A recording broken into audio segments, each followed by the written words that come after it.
Welcome to HTM on the Line, the podcast that's for HTM by HTM. I'm your host, Bryant Hawkins Sr. Today, we have the pleasure of featuring the dynamic board members of the Women in Leadership Society. Joining us are April Lebo, the president, Kim Rowland, the vice president, Amber Sportsman, the treasurer, Adrianna England, the secretary, and Danielle McGeary from Amy. In this episode, we'll dive deep into the mission and goals of the Women in Leadership Society, exploring their impactful journey and future aspirations. Stay tuned for an inspiring and insightful conversation.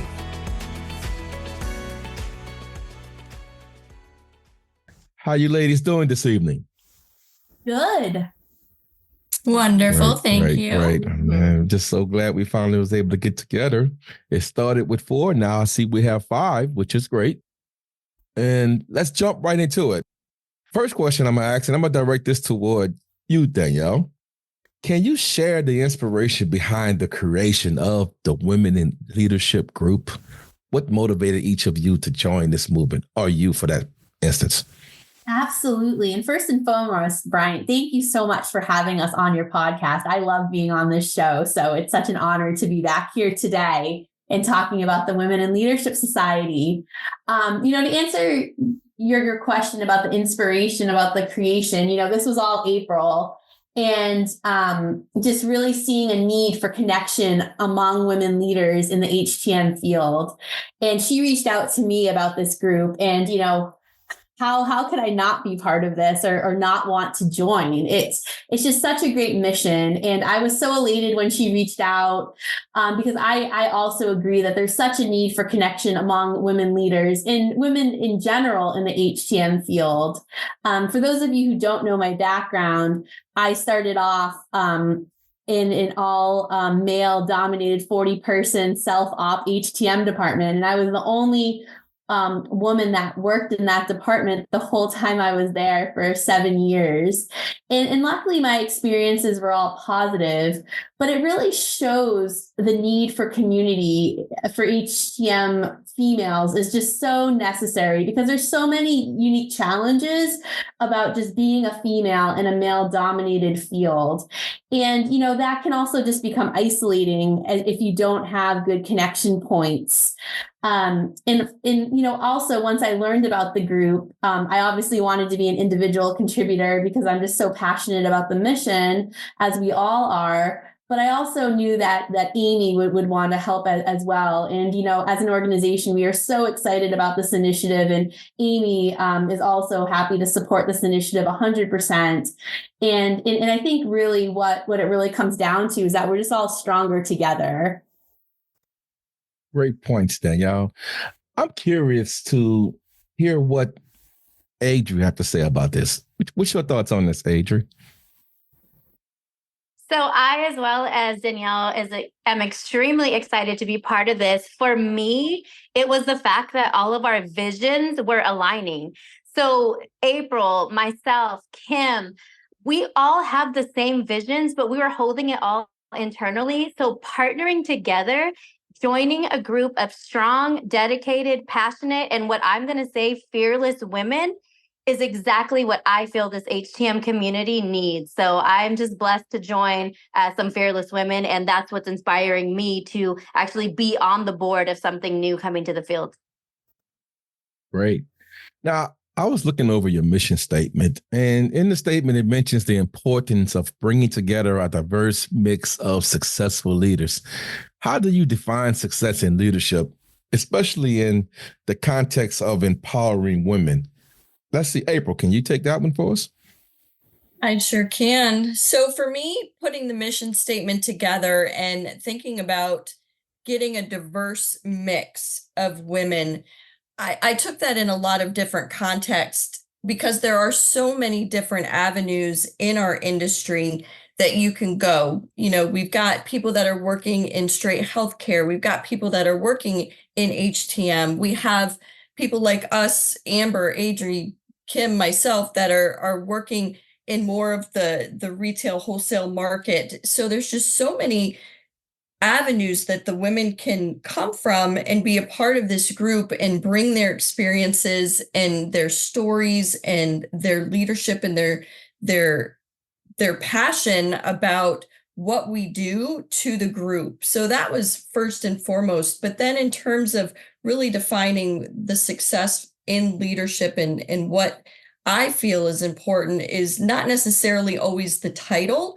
but people that are just really passionate about what they do, have that sense of positivity and their work ethic, and want to share that every day with others, whether that's coming into, their office every day and being that light and that positivity to help encourage and motivate and inspire others. Wanted to bring that into the Women in Leadership Society so that we can stand behind each other, learn from each other, and just share in each other's success, especially for a lot of the women that are just joining the industry, being able to be mentors and show them that it is possible to be able to really be passionate about what you do and grow whichever direction you want to grow in. We're here to help. That is so great. I'm so proud of you, ladies. I mean, this is something that's dearly needed because, as Danielle mentioned earlier, it's a male-dominated industry. And to hear the effort you put into making this transition for the new young ladies in the industry is completely awesome to me. Now, Danielle, earlier you mentioned about it being a male-dominated industry, and you being a leader within AME puts you in a unique position to answer this question. Could you possibly share some insight on the main challenges women encounter in leadership roles and explain how your organization is working to tackle these challenges? Yeah, absolutely. And, I want to preface this answer, that this is, some of these examples are my experience. And obviously everyone has a unique journey in this field, and because everyone's journey is different, we have that diversity right out of the gate. The more diverse we are, the more diverse our conversations. And when we all come together, sharing our different stories, I think that's where we really can make change and really help others. And that's one way that this group really so nicely addresses these challenges that I'm going to speak about. I think one challenge that I've always seen is people in the hospital not expecting you to be a female. I'll never forget that I got a call in the OR, and I had gone up to look at the medical device that was broken, and the chief of the OR said to me, "Oh, sweetie, we don't need another nurse. We're waiting for the engineer." And I remember saying, "Well, I am the engineer. I have an engineering degree." And he just looked at me and said, "Oh, you don't look like an engineer." And I just said, well, what do engineers look like? And I think it's kind of those types of stereotypes, people being caught off guard, especially if you're young and also being female. And another challenge also is not having women connection points really easily. In 2022, Amy did an HTM demographic survey, and we surveyed close to 8,000 folks in the field, and only 10% of those folks that answered the survey were female, showing that 10% of the field is female, showing that we're not very diverse in regards to gender at all. Because you don't have readily accessible connection points with other females, it can be hard. In this group, what's so great about it is through the LinkedIn group and as we grow, women now know the other women in the field. It brings people together. It allows people a way to ask questions, commiserate on challenges. And I think the final challenge that I have felt as being a female in the field is, since I became a working mom and had my daughters, I think it's sometimes very hard to ask for what you need. When your children are homesick, obviously, as much as we're, a working female and that still falls on you a lot. And And, I always had this fear of saying, my daughter's homesick. I need to take the day off. And a lot of that to me was very self-imposed. And I think just letting other people know, it's okay to ask for her what you need. One of my favorite things in this field is being able to mentor. I have always loved everyone that I've worked with, but I've always tried to take a very vested role in mentoring those who have worked for me along the way. And I feel as though, through this network that, this group has created, we really have our boundaries are unlimited as to who we can connect with and who we can mentor and who we can help and who we can empower. And that's why I think this group is so great. And, that's just one of the many ways that we can help address this challenge. Collaboration and networking, they are vital in any leadership role. Now, how does Women in Leadership facilitate networking and connection among its members? Adri, could you help us out with that answer? Of course. I am 100% in networking. That is what I do. That is how I started my career. What we're doing is we focused on LinkedIn. We feel like in our HTM community, that's a strong social media platform. We started our group in October. We have 85 current members. It's a private group, so that is where we're focusing is LinkedIn. We also are looking for word of mouth. So anybody that we're connected with, we are inviting them to the group. We are sharing the group. The HTM shows, we just came back from Amy, Kim, and I, and instantly we're like, let's take a photo. So we put it up. We're high-fiving other women in leadership ladies that are in the group as well. People like you, Bryant, like we're hoping to get you on board to help spread the word. Our newest thing is using Amy as another networking platform to help us spread the word and get more women into our group. Adri gave a great answer there. Anyone else have any thoughts?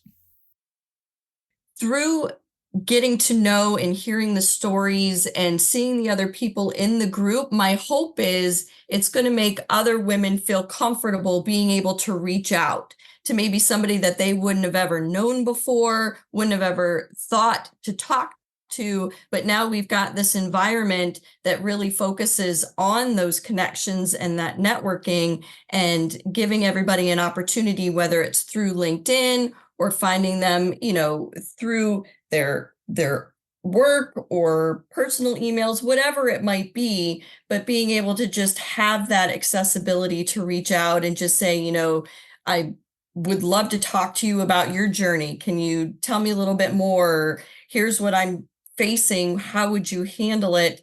And, possibly being able to meet up at one of the biomed shows or Amy or, one of the other networking events that are out there, and just being able to help with those connections. And again, having an environment that really promotes that accessibility to talk to other women in the group.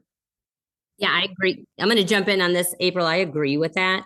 And I just want to add, this was sort of your baby, your idea, and you put this together and you built a really great team. But the biggest value that I've gotten out of it is I've done this a very long time, but I don't know that I've gotten the one-on-one and really getting into the stories of it and sort of humanizing it. You see people in certain roles with certain titles, the length of time they've been in the industry, and it can be a little intimidating whether you're new in the industry or you're just not. Maybe you're a little more shy. Sometimes those trade shows can be a little bit overwhelming, but then you sort of break it down. We have a common goal and you bring us all together like this. It really brings it down to a little bit more manageable idea, and it makes it easier to connect. And just to piggyback off of that, this is also a great mechanism for recruitment, retention, and succession planning as well.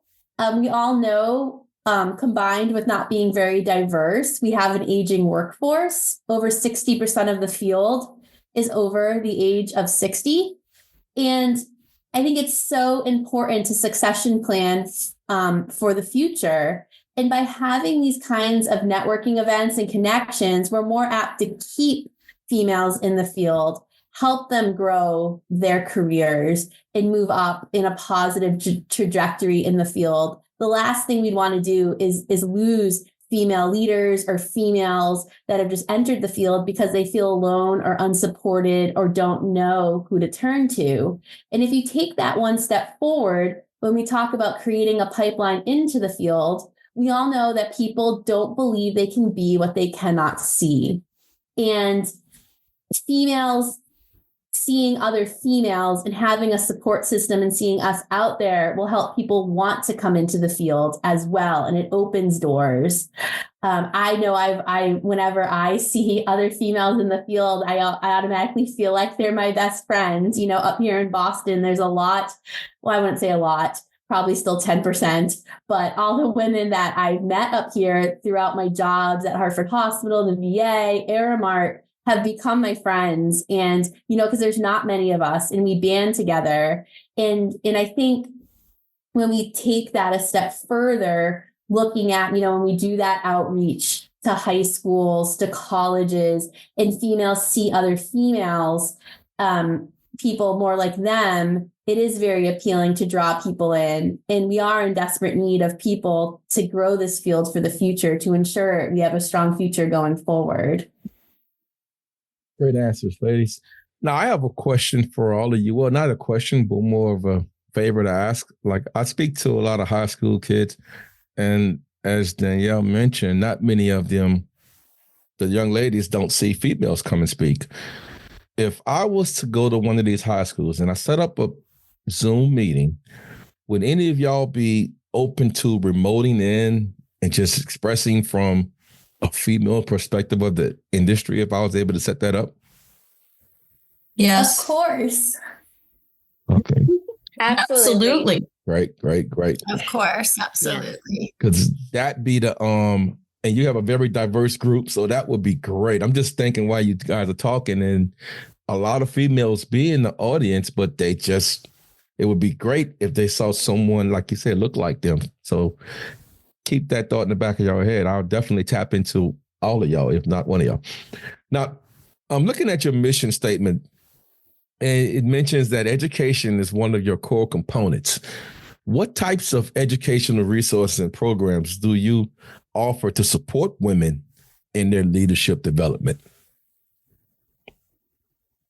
So I'll jump in on this one, Bryant. This is Kim. I've got a long history in the educational space as far as my job and my career, but I think education has a lot of different meanings. We can talk about technical education, but I also think educating the females and the new people getting into the space, just about the opportunities, about connecting with people. It's always kind of been my passion to connect with like Danielle was saying, when you see a new face in your area, when you go to a trade show, I just like making people feel comfortable. When I got into this industry, it was about 20 years ago, and 10% is now, but back then it was even less. And the females that were just easily welcoming me into the space and introducing me around, I'm just very excited to be able to pay that forward. We're pretty new as a group, but being connectors to the different associations, the state groups at trade shows, our main goal is to get the word out, find times that we can, have a specific meeting, have a networking event, something like that at the symposiums or the trade shows, maybe even at quarterly meetings. We'd really love to see what the interest is, and hopefully it spreads and we can normalize the roles and normalize the education at all levels, whether it's the technical level, the manager level, you're just getting into customer service. As you mentioned too, Bryant, that there's a variety of us on this panel. I don't think any one of us, we got a little bit of an overlap, but there's a lot to pull from, and I'm learning even from being in this group. And then the mentorship of that, I'm excited to be able to offer that, even being mentored from these ladies that I get to be with and on this board, and also that I'm going to be meeting in the field, that we're going to be meeting in the field. Yeah, since you touched on mentoring, I'm gonna ask you this: Do the Women in Leadership group have any plans for mentoring or having a mentorship initiative within your society? Absolutely, yeah, absolutely. And mentorship is really what the foundation has been built on. April really had a strong passion for that. She's got a lot of stories that she could share, but the mentorship part of it, what I found interesting, and I alluded to earlier, that the Amy website has a lot of resources, and there's a lot of things that we don't have to rebuild. We don't have to recreate the wheel. We can point in directions, but once you it's kind of shine a light and you really, you go into these areas that people are interested in and you connect with them on a personal level, it becomes a little bit more real. I've heard all those things, but we're busy. All of us are busy. You don't always have time to take the time. Let's go to the website, take a look at this. But hey, I connect with Danielle, and she gives some fantastic stats, but they built so many things, so many programs, and have bridges that can connect you to the things that mentorship is one of those that are already in progress. And that's definitely something that we want to continue to really build and to be able to connect with on an individual level. Thank you for that. April, since they say you're the brain trust behind this great society here, I know it may be early, but is there a way you can maybe share some inspiring success stories or examples of women who have benefited from being a part of this group already? Sure. I know for me personally, I have seen such a change in myself, even though it has been just a few months that we put this together. Just for me, again, in my own work life, I have found inspiration and encouragement just through these girls, through this group, to have some really hard conversations that I don't think I would have been able to have a year ago, and would have been very uncomfortable for me. But knowing that we have this group and the mission behind the group is to help encourage women to be more vocal and to do some things that might make them feel out of their comfort zone, and really gave me the determination to do some things and have, again, conversations that I might not have been comfortable doing before. So just some own personal success stories that I've found from being in the group. But also, one of our members is going to be speaking at a state society show next month, and was pretty nervous about it, and reached out to the group asking for advice, for some tips. And a lot of people were able to jump in and help her out. And hopefully that is giving her a little more confidence in terms of the talk that she's going to be doing and utilizing the group. I know Danielle is going to be speaking at the same show, and really us rallying behind to help promote, not only within the group, but even on our own personal social media pages, to get that out there, to help support Danielle, to help support Rihanna, and to get people to go and attend and be a part of that. We can all rally behind and just support. So my hope is that it will continue to grow. More women will speak out in the group and ask for advice, ask for help, and we can continue to build on some success stories that way. Oh, that's great. And I would gladly promote anyone also. Feel free to shout me out. I'll do what I can to help also. Now, this next question is for Amber. And the reason I'm picking Amber is because she's one of the most actionable people at the shows. I mean, I may have not known her name, but I know her color. And we all know that. Yeah. And so, Amber. Everyone knows green. So I want to ask you, what are some actionable strategies or advice you offer to women looking to take on leadership roles or advance in their careers? It's a mindset, as we've discussed at great length. Mentorship is huge. It was huge in my career. I mean, recognizing someone that you admire, that you can learn from, that you can strive to be like, really helped me look forward and understand this is what I want to do as well. So learn from those that you can learn from. And at the same time, as you're growing, be that rock for everyone else as well. Don't make it about you. You can't, when you're trying to grow into a leadership role, you have to set your pride aside. You have to be willing to help others. You have to be a mentor as you're being mentored, for sure. It seems to be the common denominator with all of us, mentorship. And just like Danielle said, she talked about empowerment, and you do. And once you reach that leadership role, you have to empower those people that do work for you, but you're still working for others. So it's not particularly a strategy, Bryant. It's a mindset. It's, I can do this. And I think if you're listening to this podcast, really, you should check out our war stories, because I said in mine that you don't ever say, I can't do that, or it's not my job. Take it on. And if you don't know how to do it, then you learn how to do it. And that's how you get ahead. So don't let yourself doubt ever get in the way, because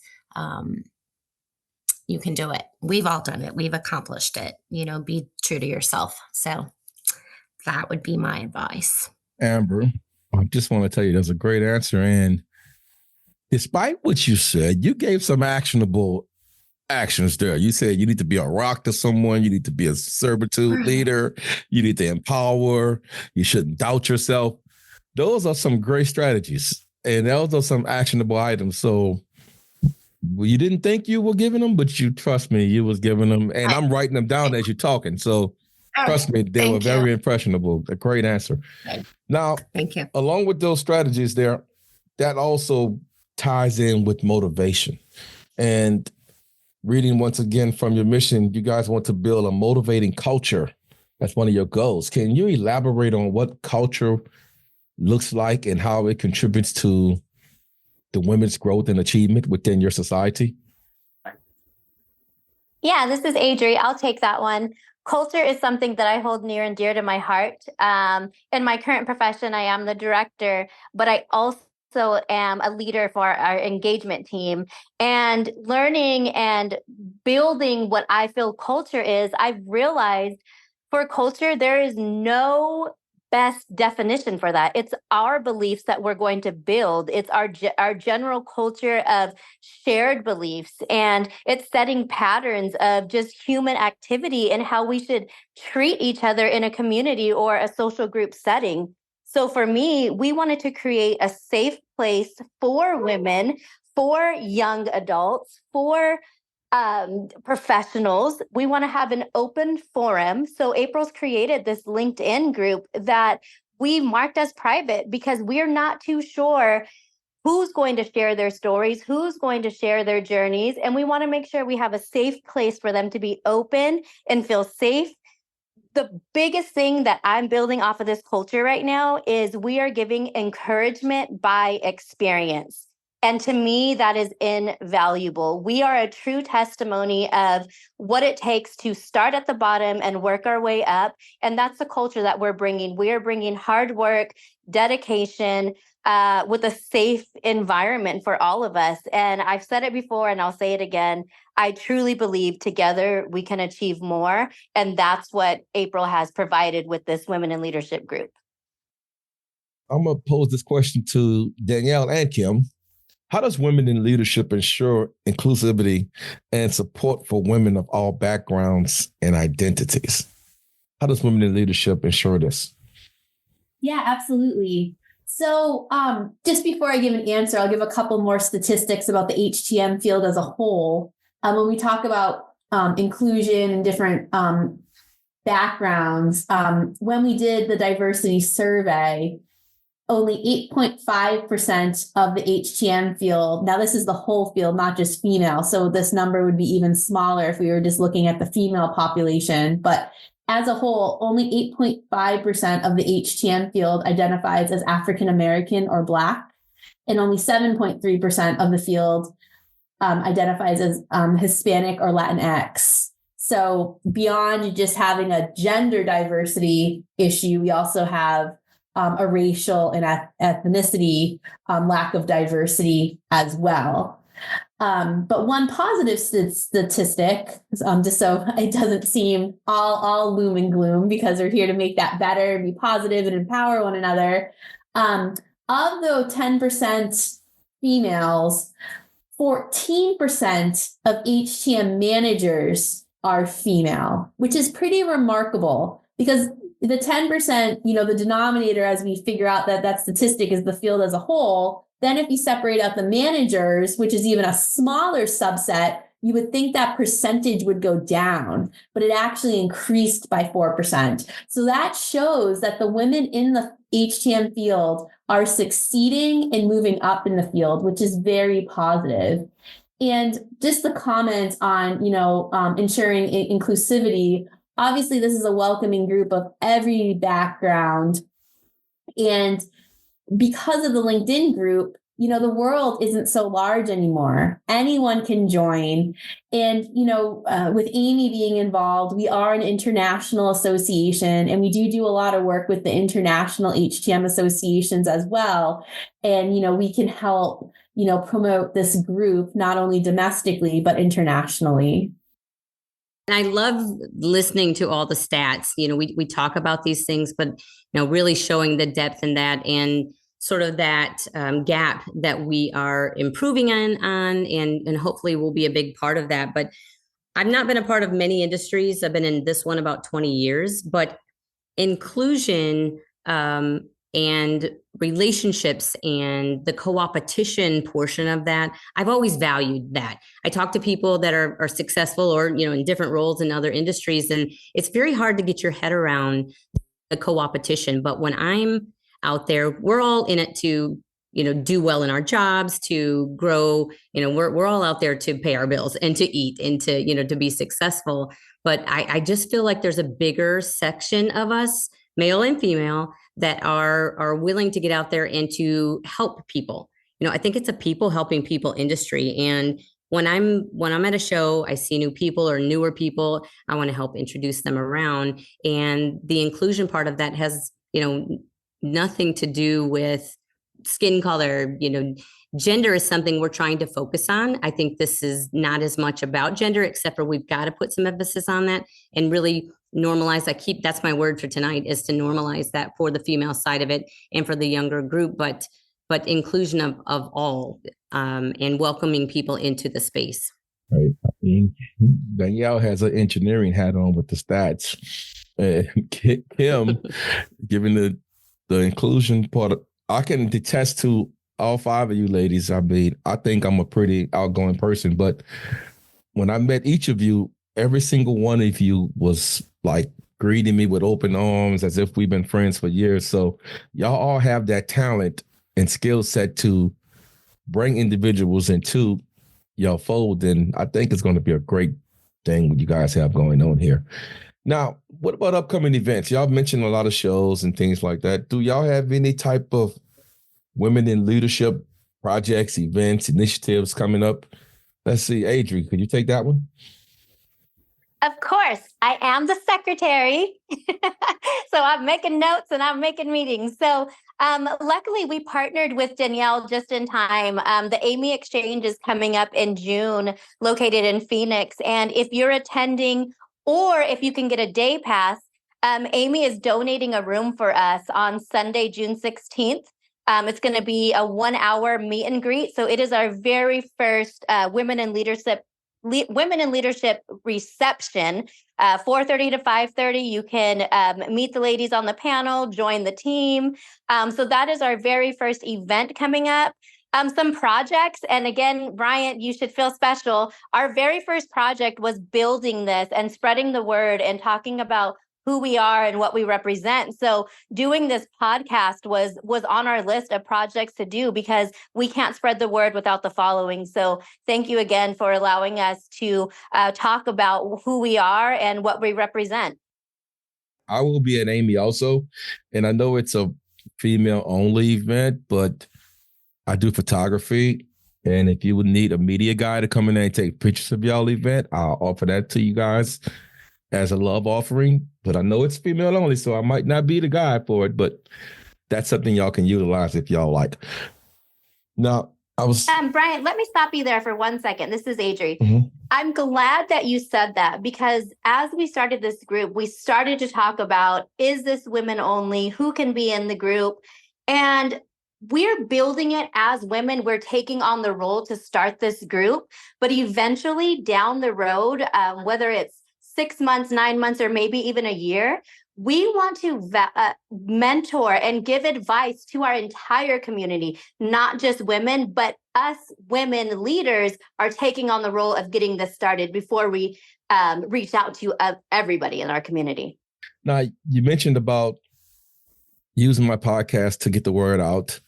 And we have some female listeners that's probably listening in. How can they get involved? Or what could you tell those listeners how they can get involved or support your mission? What opportunities are available for individuals as well as organizations to engage with women in leadership?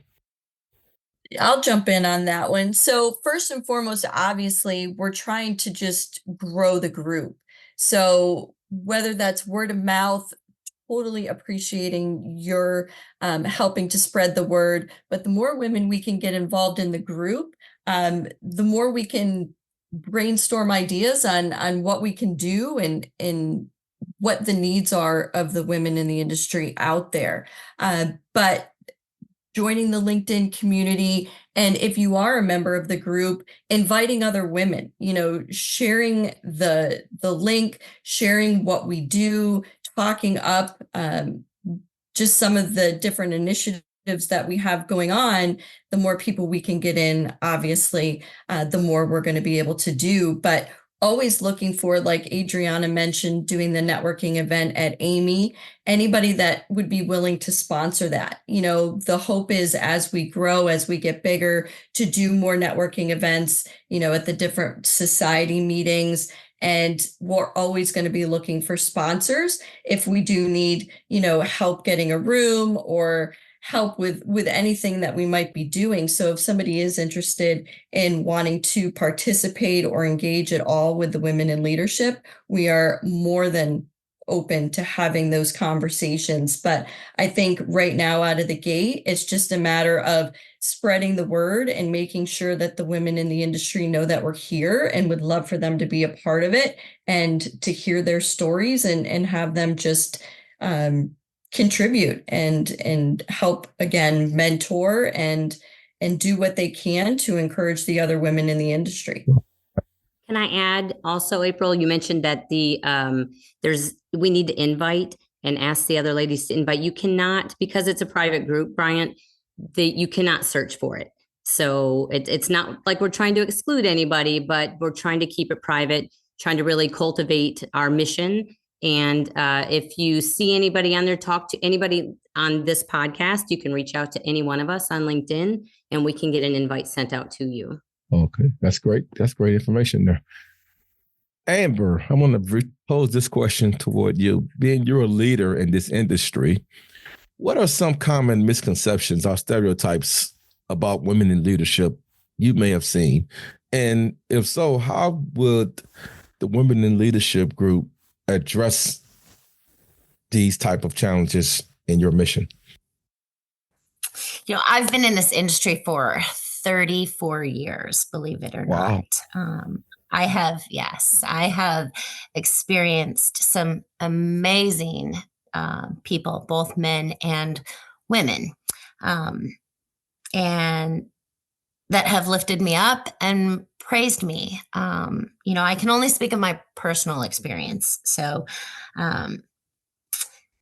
I've also, and those of you that know me know that I'm a very petite woman. I am 5 feet tall. I was not blessed with height. So a common misconception in my own personal experience is that I couldn't possibly be a leader because I look and sound like a little girl, right? But I'm almost 60 years old. So I've been doing this for a long time. So I think One of the biggest misconceptions is that women serve in support roles as opposed to those leadership roles. It did take me, like Adri said, most of us have worked our way up from the bottom. I didn't start out at the top. And so you do have those people that just make the assumption that because you are a woman, you couldn't possibly be a leader. I have a great example. Just the other day, I answered the phone at the office and they were asking to speak to one of my employees who happens to be a male, and he wasn't available. And, they want to leave a message. And, you have to, I find that I don't want to put it out there. Oh, well, he reports to me. I don't want to be just brazen and sound, because you come across as being forceful or arrogant, as opposed to if a man were to say, well, he reports to me, I can help you. And I think that misconception is just because you are a woman, you are in a support role, you are not in a leadership role. So that's one of the things that, again, going back to that mentorship, we want to share with those women that are entering this industry. We want to share with them our stories and what we did, how we reached the level of success that we have reached. And so again, mentorship, it's a big thing.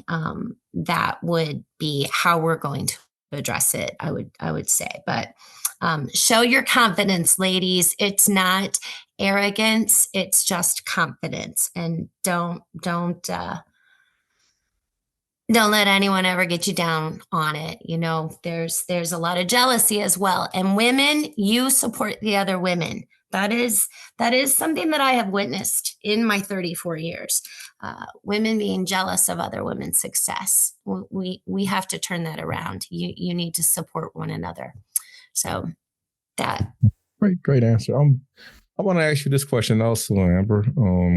Since you're one of the founding members of this Women in Leadership Society, and you've been a leader in this industry for many years, and it's been a short period, but what are some of the most rewarding moments you would say you've experienced, or lessons you've learned from this journey with women in leadership that you've been with this short period of time? But what are some rewarding moments you can pick from it? You know what, Bryant, I love this question. 100%. I can say it's been bonding with these women. We have all been friends for many years. We all work in the industry. We say hello. We'll, we'll be social with one another at the shows or wherever we're getting together.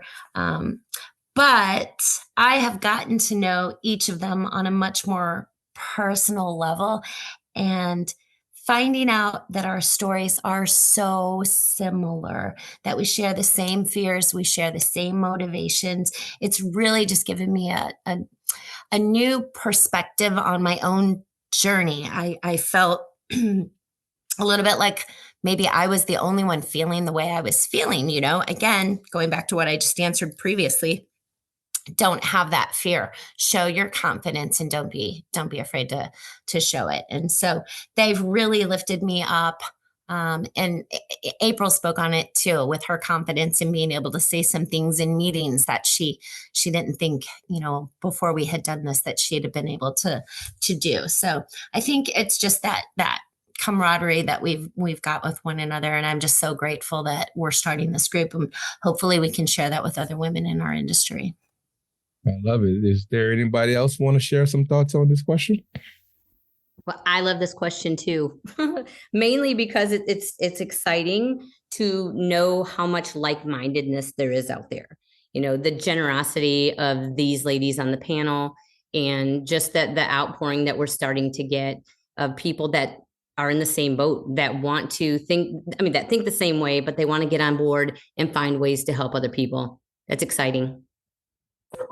I'm going to jump into, if you don't mind, real quick, one of the things that has been so unbelievably rewarding for me is the fact that Danielle was willing to join this, and just the support that Amy has given us. And then Brian, your willingness to do a podcast with us. Never, when I thought of this and called the other ladies, asking them if they would be interested in doing this with me, never in a million years did I think we would be here today already. That Bryant would want to interview us on his podcast, that Amy would be willing to give us a room to do a networking event. And it has absolutely left me speechless.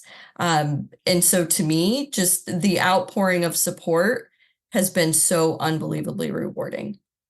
Brian, this is Adrianna. I just want to chime in on something that actually happened today.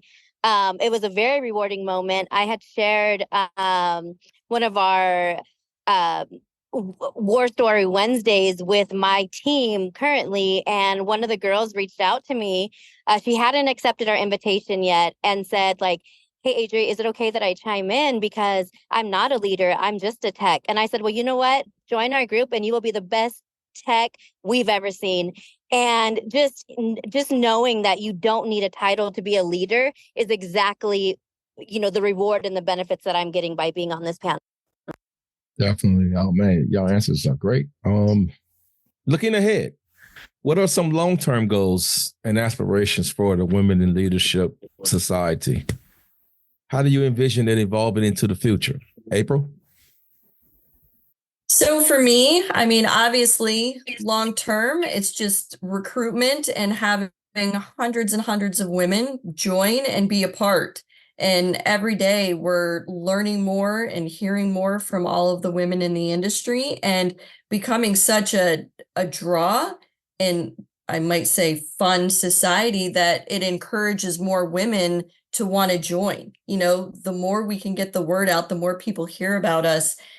You talk about going to high schools, if people know that something like this exists, they might say that is an industry that I want to be a part of if they've got this kind of group that I can join. So to me, I look forward to doing that. And also maybe we get to the point where we've got different chapters. You guys were just in California at that society show, and it's like, would there be a women in leadership chapter that can meet in California, in Georgia, in Florida, in Ohio, and we just continue to grow and have more and more opportunities for women to be able to network and get together.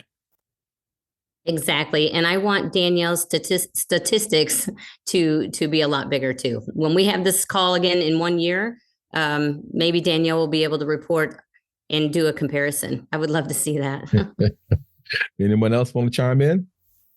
Yeah, actually, I want to make a point as well. I don't know that we've really addressed this. Even though our group is called Women in Leadership, it's not only for leaders. It's for women that want to be leaders, that are looking for that in their future. So I would like to just maybe stress that. So if anyone is interested, like Kim, I think it was you that said it, search one of us out on LinkedIn and just ask, and we'll send you the invite to get in the group. So I just wanted to make that point. Yes, that's a great point, because honestly, leaders are not only in leadership roles. You could be a technician, as mentioned, and you can be a leader. Because I learned from technicians, I learned from anybody. Anybody can be a leader. You could be a leader by how you perform your activities, how you do your duties every day. So that's a great point there. Now, I want to throw a little shameless plug in here that my podcast has listeners in 6 continents, 63 countries, and over 639 cities worldwide. Will the Women in Leadership Society be open to women all over the world, or is it just a United States thing? Well, I think that goes without saying. We would love to be able to find ways to branch that out. And congratulations to you, Bryant, on your podcast. You do a fantastic job. I don't know how you do it as often as you do. the preparation that you put into it, the content that you provide. You really take the time to care about your person that you're talking to or your group that you're talking to. It's exciting to see how much you've grown. I know you've got many, many years behind you in this industry and other industries, and as far as broadcasting, and kudos to you. You're doing a fantastic job, but we would absolutely love to find ways to build those bridges and to connect with all of the leaders, the women leaders, the women leaders in leadership roles with our group. I love to see people trying to bring attention to this industry. So that motivates me. So you're not only motivating the women in this industry, you're motivating the men too. And I'm one of them, which is why I push so hard to have y'all on my podcast, because I know the hard work y'all putting in. So if I could play a small part, I feel like it's a blessing. So in the end here, we're going to wrap this up. I would love to give each of you some time to maybe give some going away parts that you could share with the listeners, some encouraging words or anything you would like to share. And we'll start it off with Amber. Oh my goodness. Encouraging words. Follow your dreams. Don't take no for an answer, because you can do this. If we've done this, you can do this. So stick with it. April. To me, I'd say set your goals and work hard every day. Be passionate and utilize all of your resources around you to get where you want to go. Just because you're a woman doesn't mean that you can't excel and exceed and be the best that you can be, and hit every one of those goals that you set for yourself. Let's just stay in the A's. Adri? I knew I was next.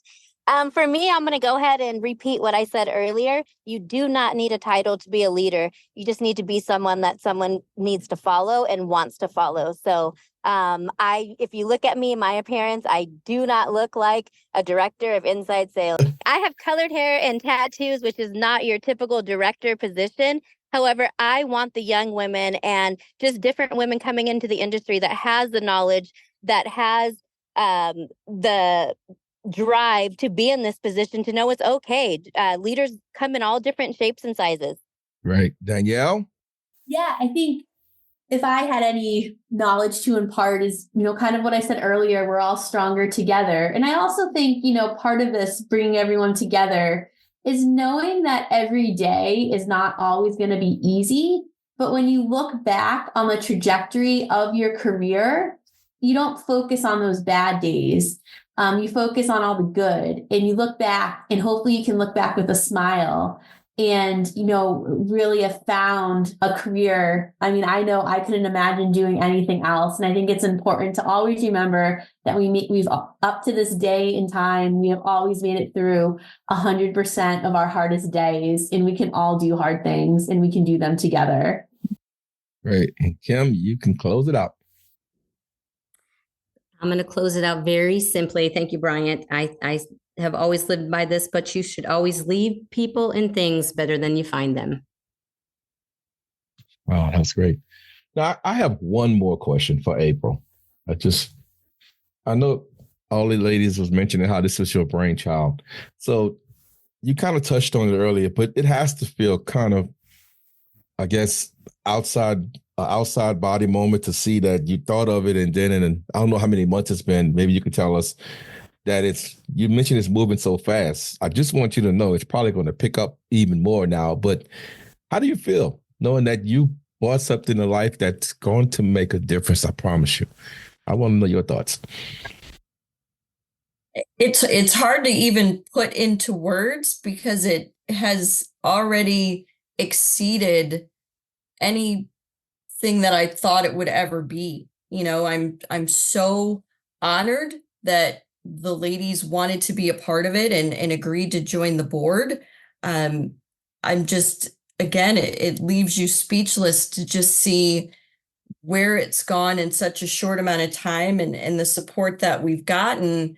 But to me, it's exciting, because if we've been able to bring it here in just a few months, I can't imagine where we're going to be at this time next year. And the thought of knowing that we're going to be able to reach and help encourage and support so many more women in this industry is everything that I hoped or could have ever dreamed it to be. So again, completely exceeded my expectations. Well, thank you. But wouldn't be here, it totally wouldn't be here if it weren't for everybody on this phone call. I don't know how you assembled this team, but you picked a team of women that are high energy, know a lot of people, very outgoing. I mean, you picked a great team. I don't know if it was systematically done or organically, but you got a great team on your hands. And that's probably why it's growing as fast as it's growing. So kudos to all of you guys. And anything I can do to be of assistance, it's no problem. Please reach out to me. I'll do what I can to help. And I just want to thank you guys once again for coming on HTM on the Line. And you're welcomed anytime you want to come back. Thank you, ladies. Thank you so much, Bryant. Thank you, Bryant.